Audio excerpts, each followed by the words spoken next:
जय हिंद बच्चों, कैसे हैं आप सब। आई होप आप अच्छे होंगे। चलिए, आइसोमेरिज्म कंटिन्यू था आपके लिए। तो पहले वीडियो में मैंने आपको चेन आइसोमर्स बताया था। आज इस वीडियो में हम लोग बात करेंगे बच्चों पोजीशन आइसोमर्स। कुछ करना है तो केमिस्ट्री मलिक सर से ही पढ़ना है बच्चों। मैं आपको जेई और नीट का कॉन्सेप्ट्स दे रहा हूँ, किस तरह से सवाल को आपको सॉल्व करना है। कहीं भी आपको डाउट होगा आप हमें कमेंट कर सकते हैं, हम उसे दूर करने की पूरी कोशिश करेंगे। चलिए, तो अब दूसरा नंबर जो आइसोमेरिज्म है बच्चों, उसे पोजीशन आइसोमर्स के नाम से जानते हैं। ठीक है, सबसे पहले तो आप क्या करना है, आप हेडिंग लगा लो। आप हेडिंग लगा लो बच्चों, नोटबुक खोल करके रखो। सबसे पहले अब हम लोग बात करेंगे यहाँ पे पोजीशन आइसोमर्स की। ठीक है, आइए ज़रा डेफिनेशन लिखते हैं, साथ में डेफिनेशन लिखेंगे बच्चों। पोजीशन आइसोमर्स का मतलब क्या हुआ कि वैसे आइसोमर्स विच हैव, वैसे आइसोमर्स बच्चों जिनके पास सेम नंबर ऑफ कार्बन है, सेम नंबर ऑफ कार्बन है बच्चों। और कहाँ कहाँ है सर, तो इन पीसी।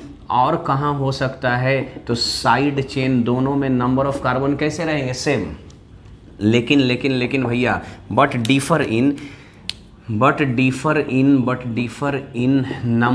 डिफर इन यहाँ से आपको पोजीशन चेक करना होगा। डिफर इन पोजीशन ऑफ, भैया किसका पोजीशन चेक करना होगा सर, तो एटम्स हो सकते हैं और ग्रुप्स हो सकते हैं। और क्या हो सकते हैं भैया, तो डबल बॉन्ड हो सकते हैं। ठीक है, डबल बॉन्ड है। और क्या हो सकते हैं, तो ट्रिपल बॉन्ड हो सकते हैं। चलिए ठीक है, आइए मैं सबसे पहले आपको इसका डेफिनेशन समझाने की कोशिश करूंगा कि क्या है। चलिए तो समझते हैं बच्चों। चेन आइसोमर्स में आपने क्या देखा था कि पीसी और साइड चेन में नंबर ऑफ कार्बन डिफरेंट होना चाहिए, लेकिन पोजीशन आइसोमर्स में सबसे पहले तो आपको एक चीज चेक करना है कि नंबर ऑफ कार्बन पीसी और साइड चेन दोनों में नंबर ऑफ कार्बन जो है वो कैसे होने चाहिए बच्चों, सेम होने चाहिए। तो जब तक पीसी और साइड चेन में नंबर ऑफ कार्बन सेम नहीं रहेंगे, यानी या तो पीसी में या तो किस में, साइड चेन में, तब तक बच्चों आप पोजीशन आइसोमर्स चेक नहीं कर सकते हैं। चलिए ठीक है, तो पीसी और साइड चेन में नंबर ऑफ कार्बन बच्चों कैसे रहेंगे, सेम रहेंगे, लेकिन चार चीज का पोजीशन जो है वो अलग रहेगा। याद रखना, चार चीज का पोजीशन अलग रहेगा, जिसमें सबसे पहला तो है एटम्स,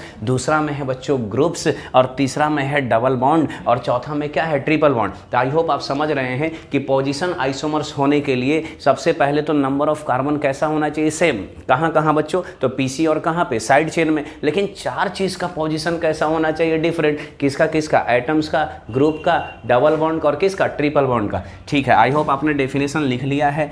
आइए जरा इसका मैं आपको एक एग्जांपल देता हूं, एक ज़बरदस्त एग्जांपल देता हूं बच्चों। आइए एक अल्कोहल का एग्जांपल लेते हैं ऐसा।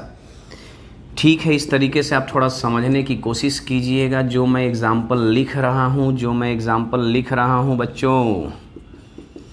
Best of the best example मैंने लिया है, इसे आपको समझना है। काफ़ी सारा चीज़ मैं यहाँ से आपको समझा दूंगा। ठीक है, ये चार मैंने इधर बनाए हैं, और भी मैं कुछ मॉलिक्यूल यहाँ पर बनाना चाहूँगा इसका। चलिए, मैं ऐसा कुछ मॉलिक्यूल यहाँ पर बना रहा हूँ, और मैं इसका एक मॉलिक्यूल बनाना चाहूँगा। एक ऐसा मॉलिक्यूल मैंने बनाया।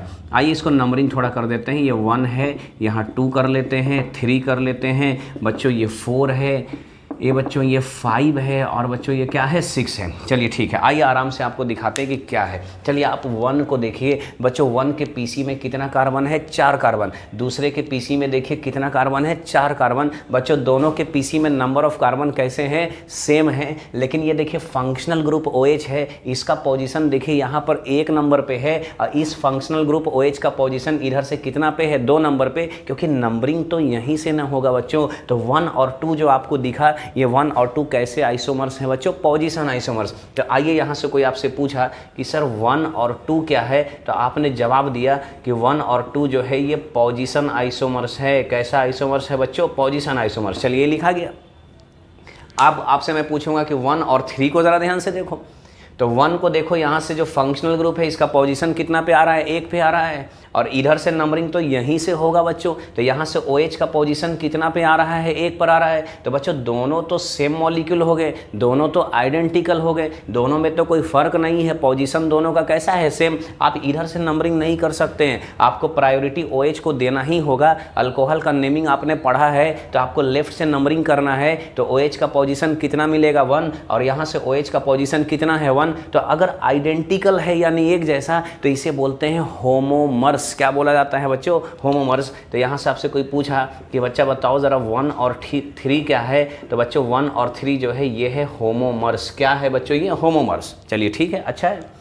अब आइए, अब मैं आपसे पूछता हूँ, अब यहाँ पे 2 है और 2 के साथ साथ मैं यहाँ पर 3 ले रहा हूँ, तो बच्चों आप 2 और 3 को देखो, इसके पीसी में कितना है? 4 कार्बन है और इसके पीसी में भी कितना है? 4। लेकिन यहाँ पे फंक्शनल ग्रुप का पोजीशन 2 है और यहाँ पे फंक्शनल ग्रुप का पोजीशन कितना है? 1। तो अगर पोजीशन डिफर करेगा यानी डिफरेंट रहेगा तो बच्चों क्या ये दोनों पोजीशन आइसोमर्स है? हाँ, ये दोनों पोजीशन आइसोमर्स है। तो 2 और 3 के बारे में अगर कोई पूछे कि 2 और 3 क्या है बच्चों, तो 2 और 3 जो है ये पोजीशन आइसोमर्स हो गया। कैसा हो गया बच्चों? Position isomers. चलिए ठीक है, आइए ज़रा 2 और 4 पे मैं बात करूंगा। आई होप आप 2 और 4 तो आप बिल्कुल एकदम समझ गए होंगे। बच्चों 2 और 4 क्या है? तो 2 और 4 होमोमर्स है। 2 और 4 क्या है बच्चों? होमोमर्स है। तो यहाँ से लिख सकते हैं कि 2 और 4 क्या है? तो 2 और 4 जो है ये है बच्चों होमोमर्स। क्या है बच्चों? ये होमोमर्स। चलिए ठीक है, आइए ज़रा अब आगे चलते हैं। बच्चों मैं आपको अब थोड़ा सा 5 और 6 थोड़ा दिखाना चाहूँगा। ऐसे कई सारे एग्जाम्पल अभी यहाँ से बन रहे हैं, तो ज़रा 5 और 6 देख करके बताना इसके पीसी में कितने कार्बन है? 3 है और इसके भी पीसी में कितने हैं? 3 कार्बन। लेकिन देखो ग्रुप का जो पोजीशन है वो पोजीशन कैसा है बच्चों? डिफरेंट। तो क्या 5 और 6 जो है यानी 5 और 6 जो है बच्चों, क्या ये पोजीशन आइसोमर्स है? जी हाँ बच्चों, ये पोजीशन आइसोमर्स है। ये पोजीशन आइसोमर्स लिखा गया। अब मैं आपको 2 होमवर्क यहाँ से देता हूँ कि 1 और 5 आपको एक चेक करना है और 1 के साथ यहाँ किसको चेक करना है बच्चों? 6 को चेक करना है। ठीक, 1 और 5 आप चेक करेंगे और 1 और 6 आप चेक करके मुझे बताएंगे कि वो कौन सा आइसोमर्स है। ले लीजिए आप इसका स्क्रीनशॉट। एक और एग्जाम्पल मैं आपको पोजीशन आइसोमर्स का बताता हूँ। चलिए बच्चों, आपने स्क्रीनशॉट ले लिया होगा। आइए पोजीशन आइसोमर्स का एक और एग्जाम्पल मैं आपको देता हूँ। ठीक है, बढ़िया एग्जाम्पल मैं आपको एक और देता हूँ बच्चों, काफ़ी अच्छा एक एग्जाम्पल देता हूँ। चलिए ठीक है, मान लीजिए यहाँ पर OH है, यहाँ पर Cl है। ठीक है, अच्छा एग्जाम्पल। और मान लीजिए फिर से मैं ऐसा लेता हूँ बच्चों, यहाँ पर OH है, यहाँ पर Cl है। एक और एग्जांपल ले लीजिए, तो यहाँ पर बच्चों OH है और यहाँ पर क्या है? Cl है। आइए 1 2 3 को देखिए बच्चों, ये बेंजीन रिंग है। आपने बेंजीन रिंग में पढ़ा होगा, इन 2 पोजीशन को बच्चों बोलते हैं ऑर्थो। क्या बोला जाता है? ऑर्थो। इसे बोलते हैं बच्चों मेटा। क्या बोला जाता है? मेटा। और इसे क्या बोला जाता है? पैरा। तो भैया ऑर्थो, मेटा और पैरा। अच्छा एक बात बताओ, तीनों का जो बेंजीन रिंग है वो तो सेम हो गया, यानी पीसी तो दोनों तीनों का सेम हो गया। तो बच्चों पीसी तो सेम है लेकिन पोजीशन तो रियली डिफरेंट है। ऑर्थो, मेटा और पैरा, ये 3 तो अलग पोजीशन ही होते हैं। तो एकदम सीधा सीधा है कि बेंजीन रिंग में आपको समझ में आ गया होगा कि 1 2 और 3 क्या है। तो 1 2 3 जो है बच्चों, ये 1 2 3 ये पोजीशन आइसोमर्स है। कैसा आइसोमर्स है बच्चों? पोजीशन आइसोमर्स है। आइए इनका नाम दे देते हैं, ये 1 है, ये 2 है और ये वाला क्या है? 3 है। तो आप इसका स्क्रीनशॉट ले लें। आई होप आप पोजीशन आइसोमर्स अच्छे से समझ गए होंगे। चलिए तो मिलते हैं अगले लेक्चर में नेक्स्ट आइसोमेरिज्म में। जय हिंद।